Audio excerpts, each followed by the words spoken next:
तो दोस्तों, welcome to investment planning services. आज हम डीएसपी के म्यूचुअल फंड के इन्फो के बारे में डिस्कस करेंगे।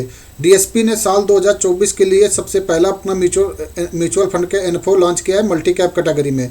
मल्टी कैप फंड क्या होते हैं?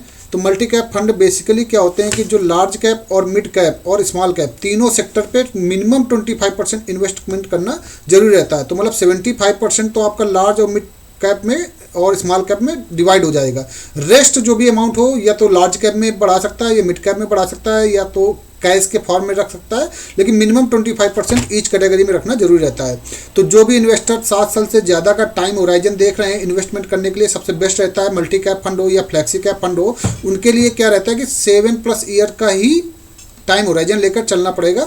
और जो लोग सिंगल एसआईपी करना चाहते हैं उनके लिए भी ये एक अच्छा ऑप्शन होता है। तो सिंगल एसआईपी करने के लिए मल्टी कैप या फ्लेक्सी कैप फंड ही बेटर रहते हैं। तो डीएसपी का जो म्यूचुअल फंड है, जिन्होंने नया साल 2024 पे अपना इन्वेस्टमेंट करना स्टार्ट करना चाह रहे हैं, तो वो डीएसपी के मल्टी कैप फंड से अपना नया इन्वेस्टमेंट स्टार्ट कर सकते हैं। ये ओपन सेक्टर फंड होगा कि मतलब आप कभी भी इसमें स्टार्ट कर सकते हैं इन्वेस्टमेंट। ऐसा कोई जरूरी नहीं कि आप एनएफओ से ही इन्वेस्ट करें, एनएफओ के बाद से भी आप इन्वेस्ट करना चालू कर सकते हैं। जो एनएफओ का ओपन पीरियड रहेगा वो 8 जनवरी 2024 से लेकर 22 जनवरी 2024 तक रहेगा। इसमें जो मिनिमम एसआईपी और लमसम का अमाउंट है वो 100 रुपये आपको रखना पड़ेगा।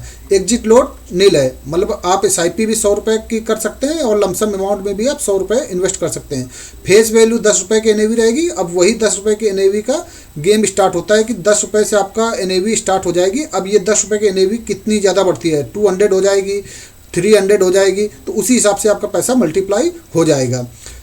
वेरी हाई रिस्क कैटेगरी का फंड है। कई म्यूचुअल फंड कंपनी इसको वेरी हाई रिस्क कैटेगरी रखते हैं, कई इसको मॉडरेट रिस्क कैटेगरी में रखते हैं, क्योंकि इसमें लार्ज कैप का अच्छा खासा पोर्शन है 25%। तो मेरे हिसाब से ये हाई रिस्क कैटेगरी ठीक रहेगा, ना तो मॉडरेट ना very high risk category. But अभी जो डॉक्यूमेंट्स हैं वहाँ पे वेरी हाई रिस्क कैटेगरी का इसको कैटेगराइज किया गया है। तो फिर भी आप टाइम होराइजन 7 साल से ज़्यादा रखिए, आपको काफ़ी अच्छा इसमें रिटर्न बनेगा।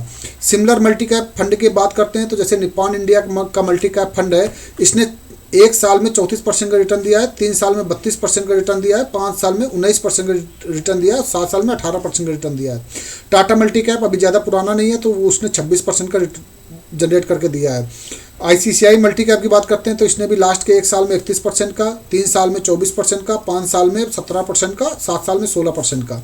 Baroda BNB multi cap fund इसने 27% का रिटर्न दिया है, 23.6% का रिटर्न दिया है 3 साल पे, और 5 साल पे 19% का रिटर्न दिया है, और 7 साल में 16%। तो आपको एवरेज लगभग 16% का 7 साल में आपको सब रिटर्न दे रखे हैं। तो 12% से तो काफ़ी ज़्यादा आपको ये रिटर्न जनरेट करके दे रखे हैं।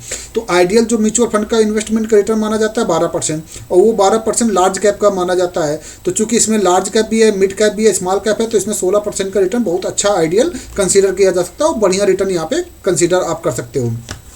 बात करते हैं इसमें हम इन्वेस्टमेंट की, कि अगर आप सपोज 2000 रुपये के एसआईपी इन्वेस्ट करते हो और मैंने 16% का रिटर्न एज्यूम किया है कि लॉन्गर पीरियड पे 16% का रिटर्न मल्टी कैप फंड देते हैं, और आपने 10 साल तक का टाइम पीरियड रखा है, तो जो आपका इन्वेस्टेड अमाउंट होगा वो 2,40,000 होगा, और जो आपका वेल्थ गेन होगी वो 3.5 लाख से ज़्यादा का अमाउंट हो जाएगा। तो टोटल आपका लगभग 6 लाख के राउंड बनेगा, और ये 6 लाख से ज़्यादा भी बन सकता है, वो डिपेंड करता है मार्केट की सिचुएशन पे।